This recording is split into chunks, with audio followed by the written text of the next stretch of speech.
Isang mapagpalang araw po sa ating lahat. Ikinagagalak ko po na kayo po ay anyayahan na panoorin ang OHC video ng Mensahero ng Silangan. Sapagkat kung kayo po ay may mga katanungan sa inyong isipan na hindi nasasagot, baka sakali dito po masagot ang inyong mga katanungan. Sapagkat ako po, noong hindi ko pa po ito napapanood, marami din po akong mga katanungan na gumugulo sa aking isipan. Ngunit nung dumating po itong video na ito sa buhay ko at pinanood ko, dito po nagkaroon ng linaw ang mga gumugulo sa aking isipan. Lahat po nasagot. Kaya pagpapala po ito para sa akin. Sana sa inyo din po. Be blessed! At kung kayo po ay naliwanagan at nasiyahan sa inyong mapapanood, paki-like and share lang po. Follow the link po. Nasa baba lang. Thank you po!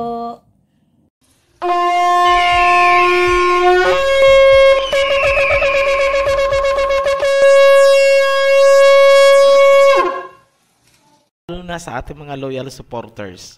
Ang video na ito ay isang mahalagang paalala na kumapit po tayo sa salita ni na Propeta Daniel, Isaiah, Ezekiel, and John of Revelation.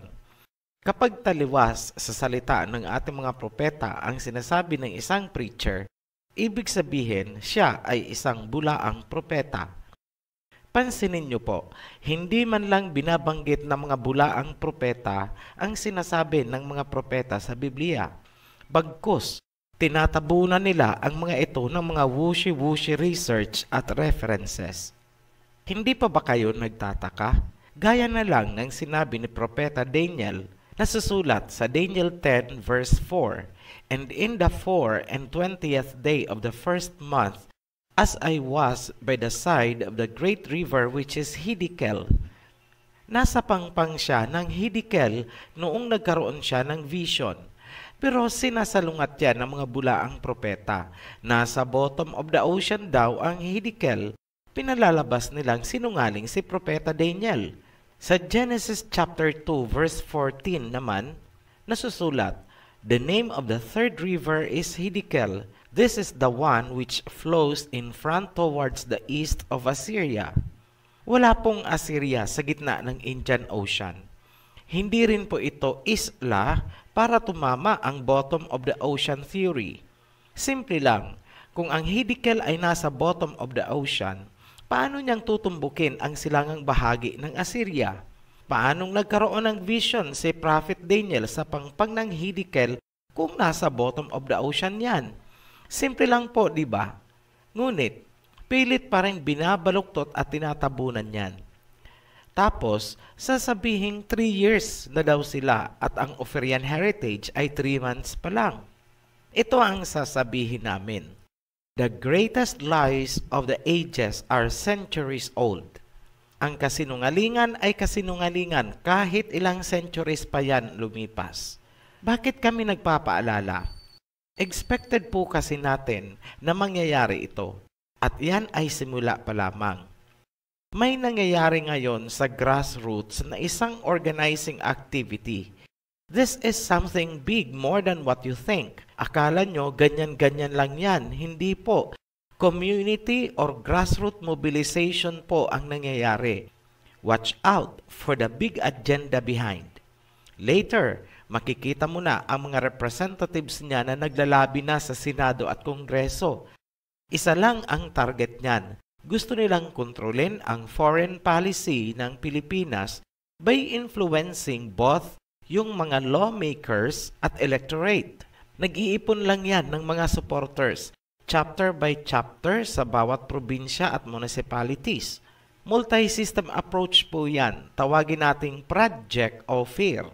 Target nilang impluwensyahan ang foreign policy dahil sa oras na tayo ay umanib sa samahan ng mga bansa na nasa teritoryo ni Shem, buo na ang silangan. Wasak si Gog at Magog. Kaya pilit nilang binabaluktot at iniimpluwensyahan ang mga Pilipino. Kaya hindi nakakapagtaka kung dumating ang panahon na magkakaroon ng mga rally at paglalabi sa Kongreso galing sa bottom of the ocean. Gulat sila dahil may isang Ophirian heritage na biglang sumulpot. Kitang-kita kasi natin ang pattern. Project Christianization noon, ngayon naman Project Ophir. Mystery Babylon talaga.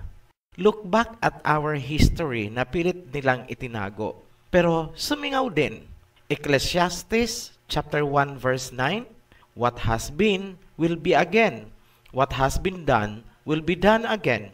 There is nothing new under the sun. Sila pa rin yan, mga Europeans, na nagpahirap sa mga ninuno natin. Kung maibalik man sa atin ang pangalang Ophir, dapat lang, lahi nila ang nagbura niyan, lahi din nila ang magbabalik. Parang balanggiga bells lang. Ninakaw nila, ibalik nila. Ang lagay ba ay utang na loob pa rin ng mga Pilipino ang pagbabalik nila ng mga yan? Wow ha! Ito ang challenge ng Ophirian heritage. Kung talagang sinusuportahan nila ang katotohanan, pakidiscuss po sa mga conferences ang transatlantic slave trade at ang Philippine Genocide of 1898 hanggang 1906. Pakidiscuss din kung sino ang mga totoong Hebreo na tumupad sa Deuteronomy 28 at ano ang relasyon nila sa mga Pilipino. Tingnan natin ang totoong spirit ng may sugo dyan. Let me speak in English. Here is the final challenge from Ophirian heritage. If you really care for the truth, why don't you discuss in your conferences the details of transatlantic slave trade and the Philippine Genocide of 1898 to 1906? Who are the true Hebrews who fulfilled Deuteronomy 28, and how are they related to the Filipinos? Reveal the truth. Let us test the spirit that sent you. Sa mga kapwa Pilipino, may plano sa atin ang Ama. Ang kailangan lang natin ay magtiwala sa kanyang kaparaanan. May mga gagamitin siyang tao para sa atin. Isang lahi na hindi sumali sa transatlantic slave trade at wala ding history na dinigma ang mga Pilipino. Tandaan natin, ang divine intervention o kaparaanan ng Ama ay dumarating sa isang paraan na hindi natin inaakala.